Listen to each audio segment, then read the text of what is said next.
یار یہ کسی خاکی کے خاکے بنا رہے ہوں گے، میرے محمد کے تو خاکے بن ہی نہیں سکتے ہیں۔ اللہ اکبر، جن کا سایہ بھی نہیں ہے ان کے خاکے کیسے ہو سکتے ہیں؟ مثل او در عالم امکان متصور نیز، حضرت مجدد الفیضانی فرماتے ہیں ان کی مثل بزم عالم میں تصور بھی نہیں ہو سکتا۔ اور اقبال نے اسی کا ترجمہ کیا، رخ مصطفیٰ ہے وہ آئینہ، رخ مصطفیٰ ہے وہ آئینہ، کہ اب اس سا دوسرا آئینہ نہ کسی کی بزم خیال میں، نہ دکان آئینہ ساز۔ اللہ اکبر۔ تو کہا کل قمر لیلۃ البدر لم ارى قبلہ ولا بعدہ مثلہ۔ سنیے، کان رسول اللہ صلی اللہ علیہ وسلم ابیض ملیحا مقصدا، یہ 3 لفظ یاد کر لیجئے۔ تو حضور کا حسن متوازن تھا، چٹا گورا رنگ تھا حضور کا، سرخی مائل، اور آقا کریم کا حسن ملی تھا۔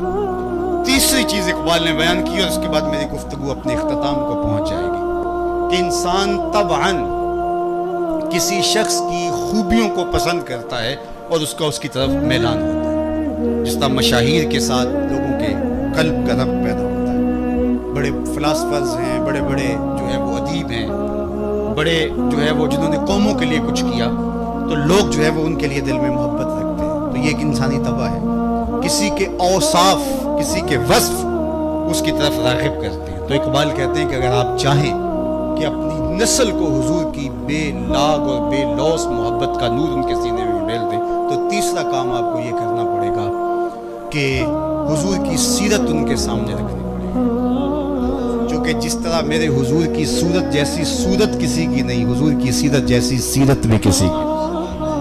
اللہ اکبر۔ سیرت کے عنوان اگر میں چھیڑوں تو یہ ایک لمبی کہانی ہو جائے گی۔ صرف ایک واقعہ ہے، غیر مسلم نے اسلام قبول کیا کسی زمانے میں، تو جب اسے پوچھا گیا کہ اسلام کی کس قدر نے تجھے متاثر کیا ہے، تو اس نے کہا صرف ایک واقعہ میری ہدایت کا سبب بن گیا۔ سنی اپنے نبی کی شان، ایک واقعہ میری ہدایت کا سبب بن گیا۔ وہ کیا کہا، ایک دن مجلس رسول لگی تھی، ہجوم عاشقاں تھا، کہ ایک شخص نے کہا حضور میرا بیٹا گم ہو گیا اور ایک عرصے سے مل نہیں رہا، آپ دعا کر دیجئے میرا بیٹا مل جائے۔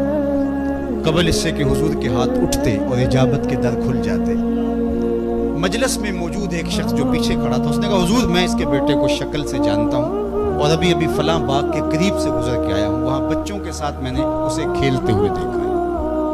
بس بات پوری ہو گئی، اس نے دوڑ لگا دی۔ تو آقا کریم فرمایا صحابی کو بلایا جائے، بلایا گیا، فرمایا بہت جلدی ہے جی حضور، آپ جانتے ہیں کئی دنوں سے بچہ مل نہیں رہا، میں الگ تڑپ رہا ہوں، بچے کی ماں الگ بے چین ہے، تو میں چاہتا ہوں کہ اس بچے کو ملوں اور اس کو جلدی اس کی ماں کی گود تک پہنچاؤں کہ ممتا کی ماری ہوئی ماں کے دل کو قرار ملے۔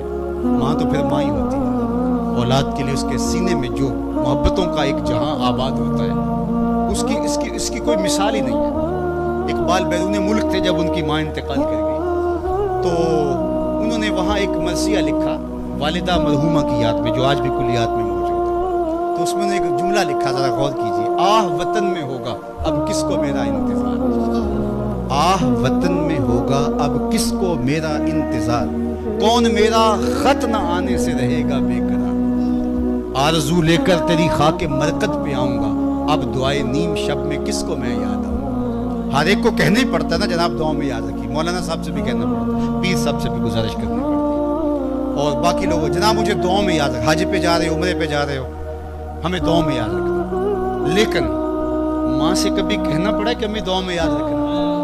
ماں ایسے ہی یاد رکھتی ہے، اور پھر ماں جب ہاتھ اٹھا کے دعا مانگتی ہے تو بیٹے کے حصے کی رحمت عرش سے جو ہے وہ کھینچ لاتی ہے، اور لازمی نہیں ہے کہ ماں رابعہ بصریہ ہو تو پھر ہی دعا قبول ہوتی ہے۔ اپلے تھاپتی ہوئی ماں، گارے سے بھرے ہوئے ہاتھ بھی، لیپا پوتی کرتی ہوئی ماں، گارے سے بھرے ہوئے ہاتھ بھی اٹھا دے، اللہ ان ہاتھوں کو بھی خالی نہیں موڑتا۔ ماں کے سینے میں وہ درک اور وہ محبت کا جہاں آباد کر دیا گیا۔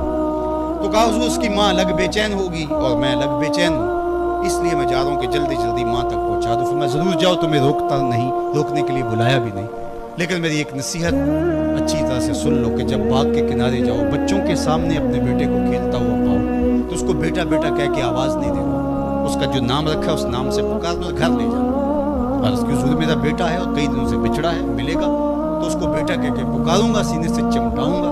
کہا نہیں، وہ تو گھر جا کے کہوں گا، اس کا جو نام رکھا ہے نام سے پکارنا اور گھر لے جانا۔ عرض کی حضور میرا بیٹا، اس میں حرج بھی کیا ہے؟ فرمایا تم نہیں جانتے